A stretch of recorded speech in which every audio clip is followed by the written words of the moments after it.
ओम शांति। आज 13 नवंबर 2020 है और आज बाबा के साकार रूप से चले हुए मधुर महावाक्यों का स्पष्टीकरण करने के लिए हमारे साथ हैं आदरणीय आशा दीदी। ओम शांति दीदी। ओम शांति। बाबा ने कहा, मीठे बच्चे, ये भूल भुलैया का खेल है। तुम घड़ी घड़ी बाप को भूल जाते हो। निश्चय बुद्धि बनो तो इस खेल में फंसेंगे नहीं।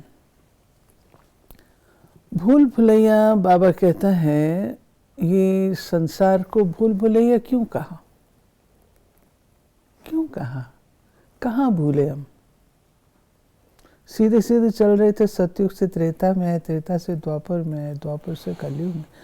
कहाँ भूले हुए? पहली भूल जो अपने को हमने शरीर समझा। दूसरी भूल शिव बाबा पिता, उसकी बजाय अपने को ही परमात्मा समझा। तीसरा, जाना था परम धाम अपने घर में, इस दुनिया में इतने व्यस्त हो गए, यही हमको अच्छी लगी, इसको हम अपना घर समझ लेते हैं। चौथा, एम ऑब्जेक्ट भूल गए, किस लिए आए थे, और रोज़ दिन की छोटी छोटी बातें ये करने में उसी को सब कुछ समझ लिया, पूरा संसार। तो बाबा कहते कितना भूल भुलैया। दूसरा भूल भुलैया हमने और क्रिएट किया। वो कैसे?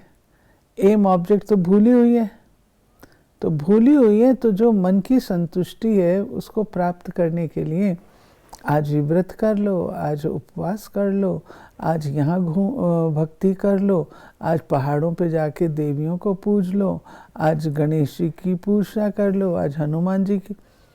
कितना भूल भुलैया है। आजे आजे आजे आजे, और हाथ कुछ नहीं लगता। अगर हाथ लगता होता तो कुछ नए साधन निकल आते हैं। द्वापर से लेकर के हम वही करते चले आ रहे हैं, वही शास्त्र पढ़ रहे हैं, वही सब कुछ कर रहे हैं, तो ना तो प्राप्ति हो रही है और उनको हम छोड़ भी नहीं रहे, क्योंकि हम और कोई चीज़ जानते ही नहीं ना। तब परमात्मा कहता है मैं आकर के तुमको इस भूल भुलैया के खेल से बाहर करता हूँ, जो कि तुमको अपने घर की राह दिखाता हूँ। मैं हूँ तुम्हारा गाइड। प्रश्न है, कयामत के समय को देखते हुए तुम बच्चों का कर्तव्य क्या है? तुम्हारा कर्तव्य है अपनी पढ़ाई में अच्छी रीति लग जाना और बातों में नहीं जाना है। बाप तुम्हें नैनों पर बिठाकर गले का हार बनाकर साथ ले जाएंगे। बाकी तो सबको अपना अपना हिसाब किताब चुकतू करके जाना ही है। बाप आए हैं सबको अपने साथ घर ले जाने। क्योंकि घर की राह कोई नहीं जानता है, तो बाबा कहते हैं मैं आकर के तुमको घर ले चलता हूँ। पहले तो घर की पहचान देता हूँ, उसके बाद कहता हूँ कि तुम वहाँ से आए हो, फिर वापस वहीं जाना है, तो बाबा ले चलता है। बाबा ने कहा, गॉड फादर को ही पुकारना चाहिए कि आकर विश्व में शांति फैलाओ। किसको पुकारें वो भी बेचारों को पता नहीं है। फिर बाबा ने कहा, त्रिमूर्ति के चित्र बहुत रखते हैं, ये भी जानते हैं ब्रह्मा द्वारा स्थापना किसकी? सिर्फ शांति की थोड़ी होगी, शांति और सुख की स्थापना होती है। फिर बाबा ने आगे हमें अनेक धर्मों की वृद्धि होते होते बड़ा झाड़ बड़ा हो जाता है, फिर बाप को आना पड़ता है। आत्मा ही सुनती है, पढ़ती है, आत्मा में ही संस्कार है। हम आत्मा भिन्न भिन्न शरीर धारण करती हैं। बच्चों को इस निश्चय बुद्धि होने में बड़ी मेहनत लगती है। कहते हैं बाबा घड़ी घड़ी भूल जाते हैं। बाप समझाते हैं ये खेल भूल भुलैया का है, इसमें तुम जैसे फंस गए हो। ये बात पहले आ चुकी है कि कैसे हम लोग जन्म पुनर्जन्म लेते लेते हर बात को भूल गए। तो जब भूल गए हैं तो फंस गए, इसमें निकलना कठिन हो जाता है, क्योंकि कोई राह दिखाने वाला नहीं है और राह कौन सी लेनी है वो भी बताने वाला नहीं है। इसलिए बाबा कहते फंस जाते हो। पत्थर बुद्धि और पारस बुद्धि का भारत में ही गायन है। पत्थर बुद्धि राजाएं और पारस बुद्धि राजाएं यहाँ ही हैं। पारसनाथ का मंदिर भी है। जो बाबा पत्थर और पारस की बात कहते हैं ना, एक्चुअली पारस है टच स्टोन, किसने देखा नहीं है। अगर देख लेवे या कहीं मिल जाए तो हम सारी दुनिया के लोहे को बना देंगे सोना, लेकिन किसने देखा नहीं, इमेजिनरी लगता।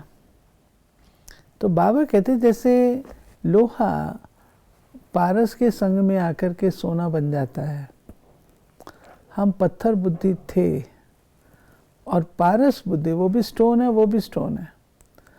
पत्थर बुद्धि थे जो रगेड थे, और पत्थर की चोट भी बहुत लगती है, मुख से पत्थर ही निकालते थे। मैं आके तुमको पारस बुद्धि बनाता हूँ। पारस बुद्धि क्यों कहता है बाबा?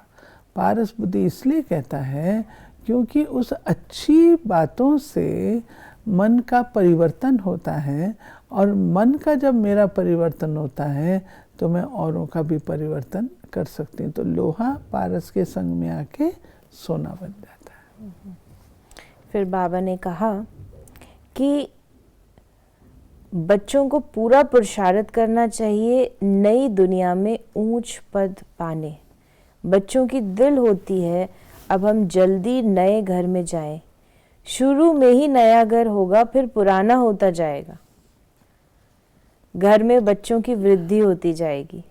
प्रॉब्लम यही है, इतनी मेहनत करके हम नए घर में जाते हैं और नया घर बड़ा सुखी होता है, बहुत अच्छा होता है, तो फिर उसके बाद फिर से हम कहाँ आ जाते हैं। फिर बाबा ने जैसे झाड़ के बारे यानी में, बाबा ने ये सिद्धांत समझाया है, बाबा ने ये सिद्धांत समझाया है कि बच्चे कैसे भी करके ये जो आपकी पुरानी दुनिया नई दुनिया है बनेगी, लेकिन समय के अनुसार वो धीरे धीरे धीरे पुरानी हो ही जाएगी। बाबा ने कहा ये तो बेहद का झाड़ है, ढेर धर्म है, तुम्हारी बुद्धि अब बेहद तरफ जाएगी।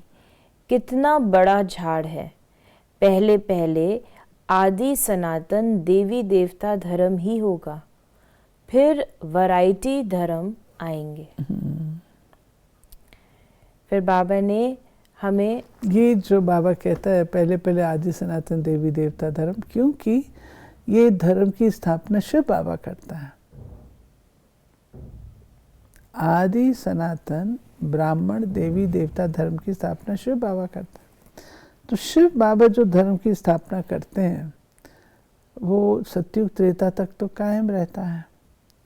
जब आता है द्वापर युग तो वो धीरे से ब्रांचेस होनी शुरू हो जाती, मतभेद चालू हो जाते हैं, और वो करते करते फिर अलग अलग धर्मों में परिणत होने शुरू हो जाते हैं। अंत तक पूरा झाड़ धर्म संस्थाएं आदि किससे भरपूर हो जाता। फिर बाबा को आकर के पूरी जैसे वृक्ष को बढ़ता है फिर उसकी कटाई छटाई करनी पड़ती है ना, ऐसे बाबा आकर के फिर से इसको रेनोवेट करते हैं। बाबा ने कहा 5000 वर्ष की बात है जब इनका राज्य था। आधा कल्प के बाद पुरानी दुनिया कहा जाता है, इसलिए धंधे वाले स्वास्तिका रखते हैं चौपड़े में। उनका भी अर्थ है ना, वो तो गणेश कह देते हैं। गणेश को फिर विघ्न विनाशक देवता समझते हैं। स्वास्तिका में पूरे 4 भाग होते हैं। ये सब है भक्ति मार्ग। फिर बाबा ने ये 4 भाग की जो बात है ना, बड़ी इंटरेस्टिंग अपने देश में। स्वास्तिका में आप देखेंगे राइट हैंड, तो हम लोग पहले राइचियस थे, फिर नीचे डाउनवर्ड ट्रेंड आरंभ होती है, उसके बाद हम लेफ्टिस्ट हो जाते हैं, वाम मार्गी बन जाते हैं। कलयुग में ये कांटा ऊपर चले जाते हैं, पीक ऑफ अनराइचियसनेस। और फिर ये किस बात को प्रदर्शित करती है? ये चारों युगों की आयु समान है। लोग तो ये कह देते हैं ना, कलयुग की आयु 1200 तो द्वापर की 2400 तो उनकी 36, उसकी 48, 4 गुणा नहीं। धर्म की डिग्री उसमें फर्क होता है, परंतु आयु उतनी ही रहती है। दूसरी बात है कि स्वास्तिका जगन्नाथपुरी है ना अपना, तो जगन्नाथपुरी में जगन्नाथ टेम्पल है। उस टेम्पल में जो भोग लगाते हैं वो चावल का, और वंडरफुल बात ये है उस चावल के उसमें 4 भाग हो जाते हैं, पकाते 4 भाग अपने आप हो जाते हैं। तो ये भी बाबा कहते स्वास्तिका की निशानी है। फिर बाबा ने कहा कि अभी दीपावली मनाते हैं, वास्तव में सच्ची सच्ची दिवाली याद की यात्रा ही है। आज बाबा ने याद की यात्रा को सच्ची दिवाली का है, जिससे आत्मा की ज्योति 21 जन्मों के लिए जग जाती है। बहुत कमाई होती है। तुम बच्चों को बहुत खुशी होनी चाहिए। अभी तुम्हारा नया खाता शुरू होता है नई दुनिया के लिए। 21 जन्मों के लिए खाता अभी जमा करना है। क्योंकि जो दीपावली है उसमें बहुत सारे दीपक होते हैं। अगर एक दीपक हो तो हम कहते हैं भाई ज्योति जगी है, मंदिर में ज्योत जगा दो। लेकिन दीपावली तब कहते हैं जब बहुत सारे हजारों में दीपक जगते हैं और घर घर जगते हैं, तब दीपावली। तो याद की यात्रा को बाबा ने दीपावली कहा, जिसमें हमारी आत्मा की ज्योति जगती है और 21 जन्मों के लिए जगी रहती है।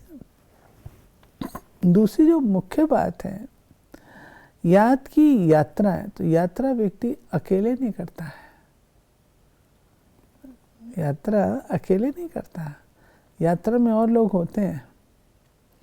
अकेले को हम यात्रा नहीं कहेंगे। रेल यात्रा बहुत सारे लोग हैं, हवाई यात्रा बहुत सारे लोग होते हैं, ऐसे ही जो मंदिरों आदि की यात्रा बहुत सारे लोग इकट्ठे होते हैं।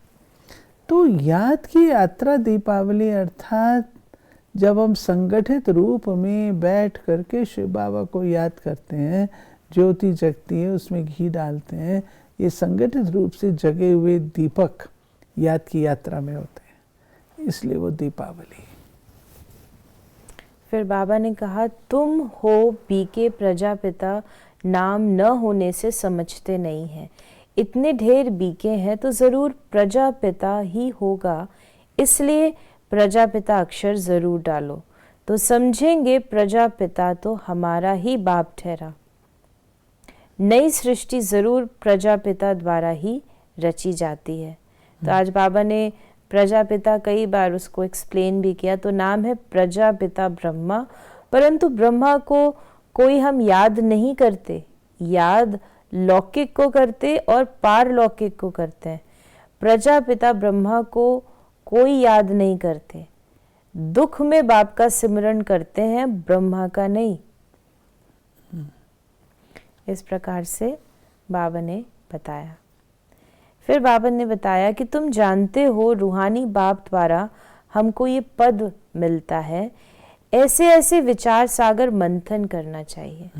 गायन है मन के जीते जीत, मन से हारे हार। वास्तव में कहना चाहिए माया पर जीत, क्योंकि मन को तो जीता नहीं जाता। मन को बाबा कहते नहीं जीत सकते, क्योंकि मन का काम है संकल्प चलाना। तो हम बिल्कुल उसको ज़ीरो करें, ये तो बाबा कहते हैं ना तो पुरुषार्थ करना चाहिए, ना ही पॉसिबल होगा भी, तो कितनी देर के लिए हो जाएगा। इसलिए बाबा का कहना ये है कि माया पर विजय प्राप्त करते हैं तो हम जगत जीत बनते हैं। लोगों ने कह दिया मन जीत है, जिसका अर्थ ये है कि माया का मन पर प्रभाव नहीं पड़ता, उसको लोगों ने मन जीते कह दिया। आत्मा जब शरीर में आती है तब कार्य करने लग पड़ती है। बाप कहते हैं तुम अब स्वधर्म में टिको, अपने को आत्मा समझो, आत्मा का स्वधर्म है शांत। बाकी शांति कहाँ से ढूंढेगी? इस पर रानी का भी दृष्टांत है हार का। सन्यासी दृष्टांत देते हैं और फिर खुद जंगल में जाकर शांति ढूंढते हैं। बाप कहते हैं कि तुम आत्मा का धर्म ही शांति है। शांति के लिए बहुत प्रयास करते हैं ना, पीस कॉन्फ्रेंसेस करते हैं, पीस प्राइज देते हैं, बहुत कुछ करते हैं और दर दर भटकते हैं। तो बाबा कहते हैं शांति तो तुम्हारे अंदर ही है, गले का हार है, ये तुम्हारा स्वभाव है। ये कोई बाहर से तुमको धारण करने की चीज़ नहीं है, केवल जो स्वभाव तुम्हारा उसको यूज़ करो, इतना ही करना है और तो कुछ नहीं करना। बाबा ने कहा, अभी तुम बच्चे जानते हो ये शास्त्र आदि जो पास्ट हो चुके हैं, ये सब है भक्ति मार्ग। अभी तुम हो ज्ञान मार्ग में। बाप तुम बच्चों को कितना प्यार से नैनों पर बिठा कर ले जाते हैं। गले का हार बनाए सबको ले जाता हूँ, पुकारते भी सब हैं। फिर बाबा ने कहा, ये जो बाबा कहते हैं मैं तुमको ले जाता हूँ, नैनों पे बिठा के ले जाता हूँ आदि, इसका भावार्थ क्या है? तुमको सहज सहज रूप से ले जाता हूँ, कष्ट नहीं देता, कठिनाई नहीं देता, सहज रूप से ले जाता हूँ। बाबा ने कहा, अब तुम्हारा काम है पढ़ने से और बातों में क्यों जाना चाहिए? कैसे मरेंगे, क्या होगा, इन बातों में हम क्यों जाएं? ये तो कयामत का समय है, सब हिसाब किताब चुकतू कर वापस चले जाएंगे। इस प्रकार बाबा ने हमको शिक्षा दी। बाबा कहते तुमको ज़्यादा चिंता करने की ज़रूरत नहीं है, ड्रामा एक्यूरेट बना हुआ है, हर बात एक्यूरेटली होती है, ये होगा ये होगा ये होगा, ये तुमको सोचने की ज़रूरत नहीं, जो होगा वो आपके सामने आता जाएगा। फिर आज का वरदान जो हमें बाबा ने दिया, बाबा ने कहा, लगन की अगन द्वारा एक दीप से अनेक दीप जगाने वाले सच्चे सेवाधारी भव। जैसे दीपावली पर एक दीप से अनेक दीप जगाते दीप माला मनाते हैं, दीपक में अग्नि होती है, ऐसे आप दीपकों में लगन की अग्नि है। अगर एक एक दीपक की एक दीपक के साथ लगन लग गई तो यही सच्ची दीपमाला है। तो देखना है कि हम दीपक लगन लगाकर अग्नि रूप बनने वाले अपनी रोशनी से अज्ञानता का अंधकार मिटाने वाले ही सच्चे सेवाधारी हैं। लगन की अग्नि वो तो कुछ नहीं देखती।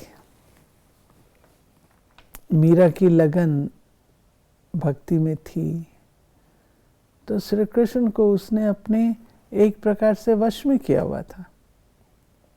हर जगह उसको वही दिखाई देता था, उसी में उसको सुख नजर आता था। कोई भी परीक्षा को सहज रूप से पार कर लेती थी क्योंकि लगन की अग्नि थी।